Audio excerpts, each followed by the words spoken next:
Welcome to Gail's Garden Herbs and More.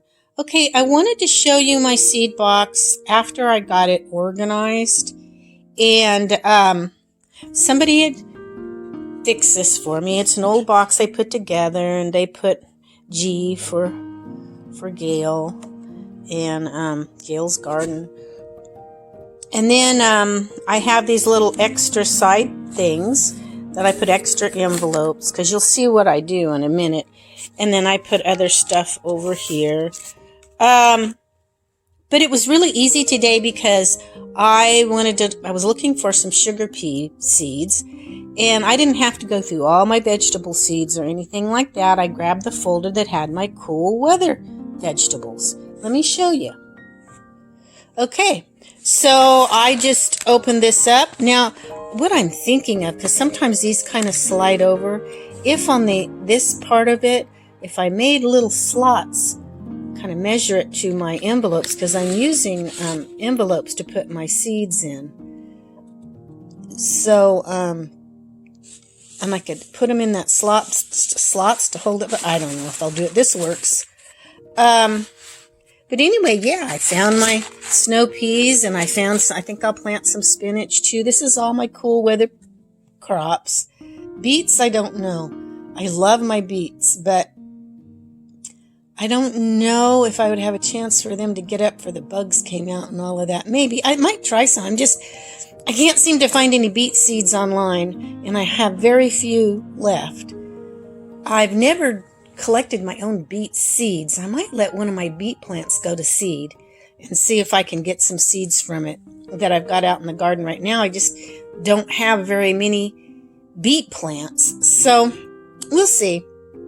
But I just want to show you what I did. It's another idea of how to do your seeds if you want. Now, sometimes some of them are really small and loose, and then I will put it in a package like this where I can seal the top.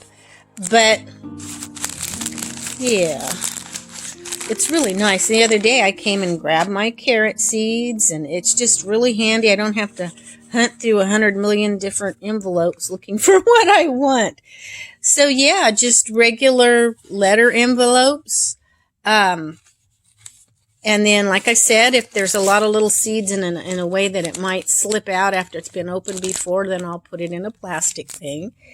I haven't had a chance to put them all, but these are seals, so I'm not worried. I'll just stick them in there for now. But after I open them, I'll probably put them in one of these and write what it is at the top, and we'll go from there. But yeah, just wanted to share this idea with you.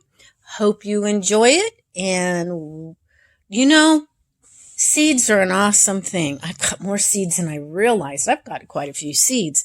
They are so fun to work with. And growing your own seeds, your plants do even better when they're climatized to your ground and your area.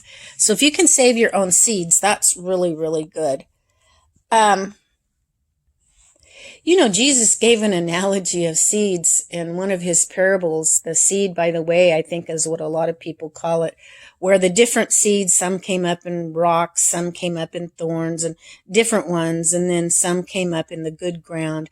And it was an analogy of people and what they do with the Lord and the gospel in their life, and why some come up.